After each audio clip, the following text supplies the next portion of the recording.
Bonjour Aurore, bienvenue à Sarre-Union sur le site de Jus de fruits d'Alsace, entreprise qui fait partie du groupe LSDH. Et on est spécialisé dans la fabrication et le conditionnement de jus de fruits dans différents formats briques, format bouteille plastique ou bouteille en verre.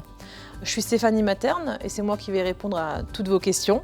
Je suis la responsable du service R&D et en R&D on a différentes missions. La première c'est la qualification des matières premières par campagne, par récolte. Ensuite le développement de nouvelles recettes pour vous les consommateurs et aussi l'innovation. Et enfin aussi de répondre à différentes problématiques d'approvisionnement par rapport à ce que Dame Nature nous offre et donc de proposer d'autres recettes en fonction de la disponibilité des matières.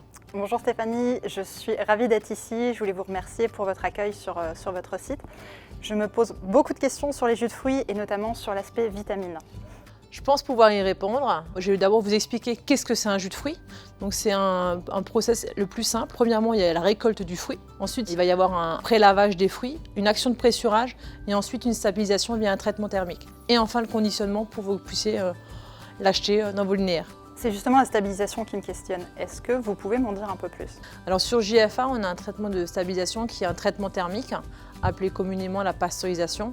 Donc grosso modo, c'est un traitement thermique entre 95 degrés pendant 30 secondes. On va éliminer tous les germes présents naturellement dans le jus de fruits, tout en préservant les qualités organoleptiques et nutritionnelles des produits. Et ce traitement thermique, il ne détruit pas les nutriments contenus dans les jus de fruits? Alors justement, notre objectif, c'est de déterminer le traitement thermique le plus adéquat au produit. J'ai entendu dire qu'il n'y avait pas de vitamine C présente dans les jus de fruits qui étaient pasteurisés. Est-ce que c'est vrai? Alors ça, c'est complètement faux. La vitamine C, il y a très peu de pertes et elles sont vraiment non significatives du traitement thermique.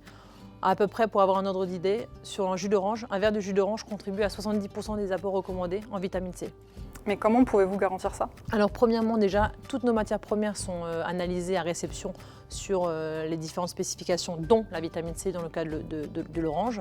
Et aussi, en cours de production, on va vérifier que la teneur en vitamine C est bien conforme par rapport à la réception, par rapport à la matière première. Et est-ce que c'est vrai jusqu'à la fin de la durée de vie de tous les jus de fruits? Donc oui, on effectue des tests de vieillissement sur tous nos produits une fois par an.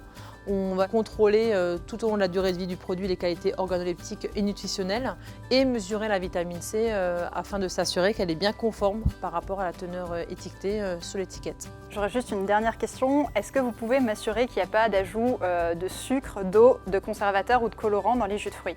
Il n'y a rien du tout qui est rajouté. On fait juste l'action de pressurage du fruit et c'est tout.